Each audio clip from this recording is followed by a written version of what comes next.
The shoreline of Naples is filled with high-rise condos that just line the shores. And I'm telling you, like, this is what beach living is about, right? Is condominiums. Well, in this video, there's a few things that we're going to discuss to figure out if now is a good time to purchase a condo in Naples.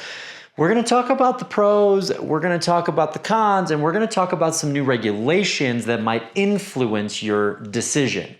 Let's jump right into it. Well, my name is Brad Dohack with Gulf Point Properties. I've been here in Southwest Florida for over 18 years in real estate, and I've seen a lot of things. Now, here is the deal when it comes to condominiums. Some of the benefits of condominiums are that they're super easy.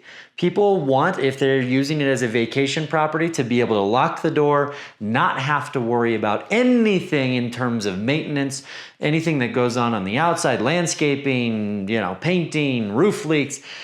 It's very easy to just lock the door and go and come back and have a pristine condo when you come back into Naples. That also comes with a price. There are fees that go along with that, a lot of condo fees, etc. But here's the deal with why condos have been so popular from a real estate perspective. It's because of location primarily.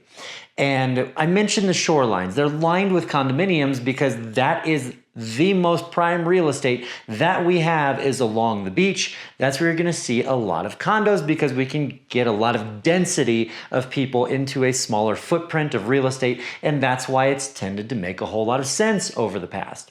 Now, a lot of the condominiums were built in the 70s and the 80s. And so they're getting a little older and there's some challenges that come along with that. Now, we're going to jump into the market statistics. We're going to talk also about the new regulations that I was referring to. So what is that? Well, I recently put out a video about Senate Bill 4D and 2D, which affect condominiums exclusively. And we know what happened with the Champlain Towers on the east coast of Florida. And since then, there's been a lot of regulation that has come into play that is affecting condominiums. Now, what that's doing is that's requiring them to fully fund reserves. It's requiring them to do these mandatory inspections to make sure that there's a lot of structural integrity to the building so we don't have another disaster like we did just a few years ago. And so that is causing a lot of undue burden on the condominium owners because they have to pay those bills for those inspections. They have to pay those bills to fully fund their reserves. Now, I go into a lot of detail with that in the video that I did recently, so I'm going to put a link to that here. This video is not about that, but it is about some of the repercussions around that because what has happened since then is there's a lot of additional assessments that owners of condominiums are facing that they likely did not expect to be coming prior to the collapse of the Champlain Towers. And so that's not fun for condominium owners, and that's having a big impact because that deadline for fully funding those reserves and the testing is by December 31st of this year, 2024, okay? So right now we've got an interesting market where the home owners, the condominium owners are not happy in a lot of cases because they're being asked to pay assessments of $1,000, $5,000. We've seen $60,000 assessments, and that's scary. Nobody wants to pay that. And so this is causing a little bit of turmoil in the real estate market when it comes to condominiums. And if you're smart, usually when there's turmoil, there's also opportunity. So what's happening in the real estate market then with that potential turmoil that's going on there?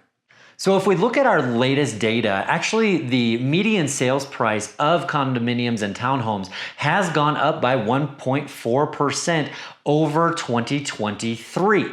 And so that's good that the prices are staying stable given all the circumstances that are happening there. But there's a different story when it comes to inventory.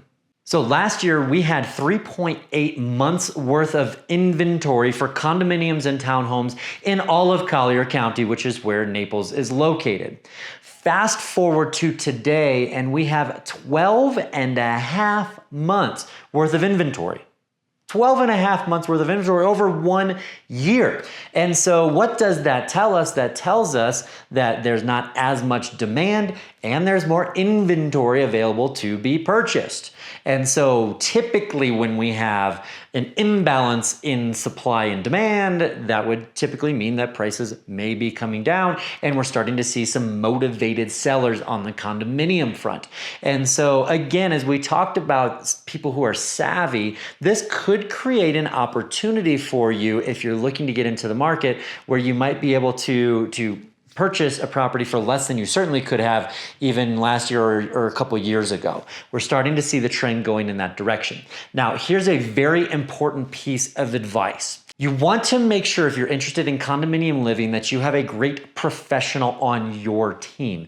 I'm going to give you a very important piece of advice that if you take nothing else away from this video, make sure you do this. If you are going to be purchasing a condominium, what you want to do is you're going to request the latest board minutes.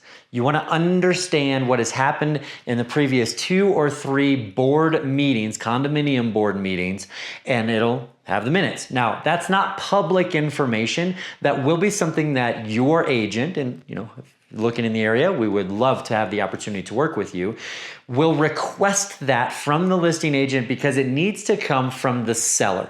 Most condominium associations are not going to provide you the documents directly, and they're likely not going to be uploaded into the MLS when it comes to minutes because there's no requirement that a seller needs to provide the minutes for the board meetings. There's just no requirement that that has to be done. They are required to provide you the financials, the rules and regulations, etc., the bylaws, but they're not required to provide you the board meeting minutes.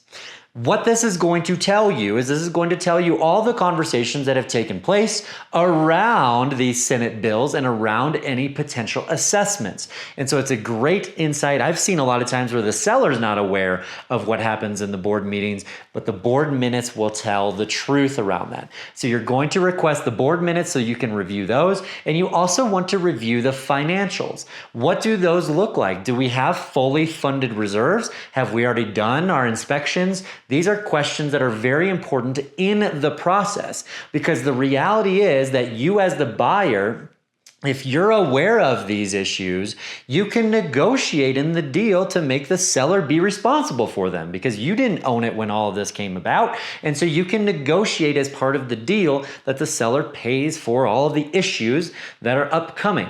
And therefore, what it does is it relieves a lot of the challenges that we're seeing around the assessments, etc. And it gives you more peace of mind going forward that, hey, this is a good opportunity for me. It's the right location. It's the right lifestyle that I'm looking to be a part of. And I'm going to move forward now.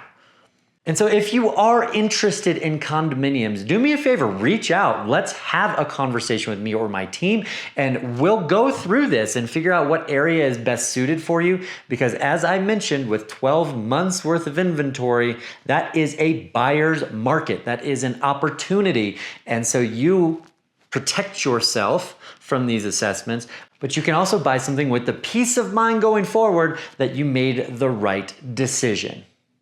Hope you have a blessed day. Thanks for tuning in. Talk to you soon.